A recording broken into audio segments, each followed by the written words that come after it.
সরকার কেন নির্বাচনী রোডম্যাপ দিচ্ছে না, সমস্যাটি কথায় বিএনপি বারবার দাবি করছে নির্বাচনী রোডম্যাপ এবং নির্বাচনী সুনির্দিষ্ট তারিখ ক্ষণ ঘোষণার দাবি করছে। কেন সরকার রোডম্যাপ দিচ্ছে না, কি কারণ থাকতে পারে বলে আপনি মনে করেন? ধন্যবাদ আজম ভাই। আসলে মনে করুন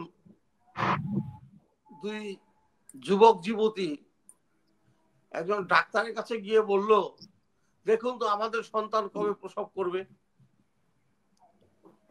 ডাক্তার বলল, আপনার বিয়ে করেছেন? না।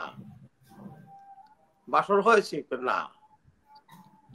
তাহলে ওই ডাক্তার তো ওই সন্তান জন্মে যে হবে সেটা রোডম্যাপ কি দিতে পারবে? গর্ভ সঞ্চালিত হয় নাই তো বাচ্চা হবে কি করে? আর ডাক্তারই বা বলবে কি করে যে আপনার সন্তানটা ওই দিন ভূমিষ্ঠ হবে? সম্ভব না। 5ই আগস্টের এই রাজনৈতিক পট পরিবর্তনের পরে একটা সুষ্ঠু নির্বাচন করার জন্য রাষ্ট্রীয় প্রশাসন, নির্বাচন কমিশন এবং ইভেন পলিটিক্যাল পার্টিগুলার যে প্রস্তুতি প্রয়োজন সেটা তো এখনো সম্পন্ন হয়নি। সরকার তো শুরু করেছে কাজটা। তো এখনই যদি আপনি রোডম্যাপ চান যে কবে নির্বাচন হবে, আপনি দিন তারিখ দেন, কিভাবে সম্ভব দিন তারিখ দেওয়া? কিন্তু প্রধান উপদেষ্টা ডক্টর মোহাম্মদ ইউনূস রোডম্যাপ কিন্তু দিয়েছেন নির্বাচনের। একটা রোডম্যাপ উনি দিয়েছেন, সেটা হবে। উনি বলেছেন সংস্কার সম্পন্ন হওয়ার পরেই নির্বাচন হবে। তাহলে রোডম্যাপ পাওয়া গেল। এখন প্রশ্ন, সংস্কার কতদিন লাগবে?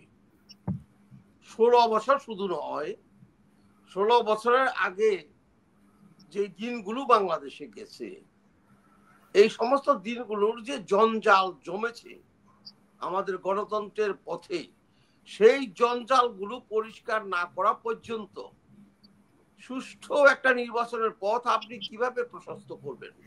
জি মোহন ভাই, আপনাকে এই জায়গায় থামিয়ে, মোহন ভাই আমি এই জায়গায় থামিয়ে একটা প্রশ্ন করতে চাই যে সবই ঠিক আছে যে আমাদের অনেক বড় সংস্কার করতে হবে, সরকার নানা রকম সংস্কার কমিটি গঠন করেছে, আন্দোলনের পর সংস্কারের দাবিটা প্রধানভাবে উঠেছে, আমরা যে একটা গণতান্ত্রিক সংস্কার রূপান্তরের পথে দেশকে নিয়ে যেতে চাই, সবই ঠিক আছে।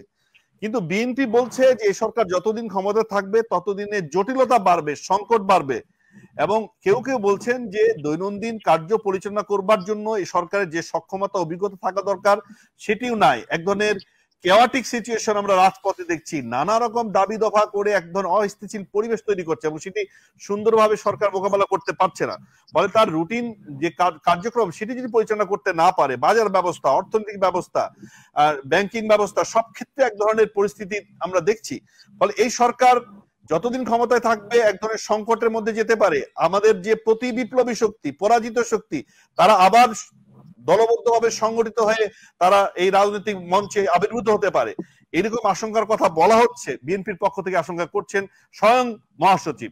ফলে আপনি সরকারকে সংস্কারের জন্য খুব বেশি সময় দিলে তার সংকটের মধ্যে দেশ পড়ে যেতে পারে বলে অনেকে মনে করছেন। আপনি কি মনে করেন? আজম ভাই, বিএনপির কথা যদি বলেন, বিএনপির অবস্থাটা হয়েছে এরকম যে একটা ওই প্রবাদ আছে, বিশেষ করে আমাদের বিক্রমপুরে, আমি কি বলি আর আমার সারিন্দা কি বলে। মানে গায়ক বলছে আমি কি গাই আর সারিন্দা কি গায়। তারেক সাহেব কিন্তু এই সরকারকে এক ধরনের সাপোর্ট দিয়ে যাচ্ছেন তার বক্তৃতা বিবৃতিতে এবং সময় দেওয়ার কথা বলছেন। উনি কিন্তু এখনো পর্যন্ত এই সরকারের উপরে নির্বাচনের জন্য কোনো চাপ পরোক্ষ বা মানে প্রত্যক্ষ সৃষ্টি করেন নাই। না, তবে তিনি নির্বাচন চেয়েছেন, দ্রুত নির্বাচন চেয়েছেন এবং সেটি দ্রুত বলেছেন যে যত দ্রুত দেওয়া সম্ভব। মহাসচিব মির্জা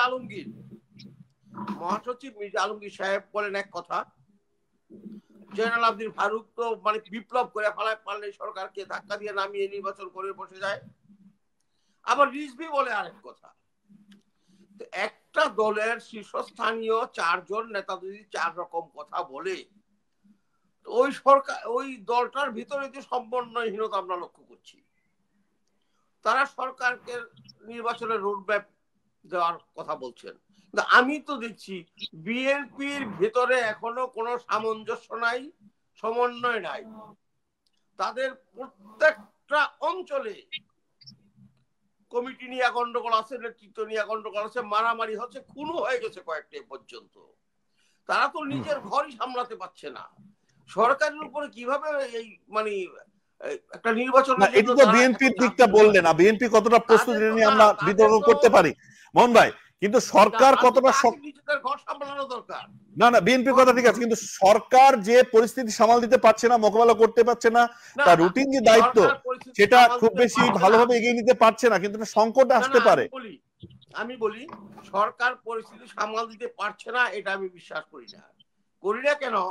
হ্যাঁ, আইন শৃঙ্খলা পরিস্থিতির যে প্রথম যে ইনস্ট্রুমেন্টটা পুলিশ ঠিক মতো অ্যাক্ট করছে না বা এখনো করে না, যার ফলে একটু ওখানে নাজুক পরিস্থিতি আছে।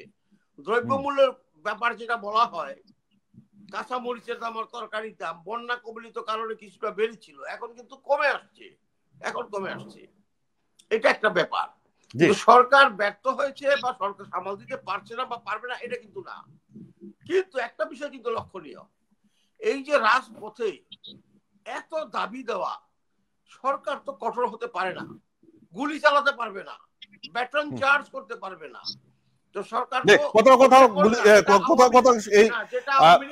কোথাও আমরা এই ধরনের সংঘাতের বা চাপ প্রয়োগের ব্যাপারটা দেখেছি সরকারের, কিন্তু সরকারের মধ্যে কেউ কেউ ভাবছে যে আসলে চাপ প্রয়োগ করা ছাড়া কোনো উপায় নাই, যে পরিস্থিতি তৈরি হচ্ছে সেটা নিয়ে আমাদের আলোচনা আসবো।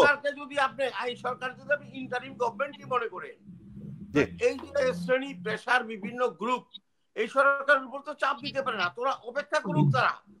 মোহন ভাই আপনাকে ধন্যবাদ।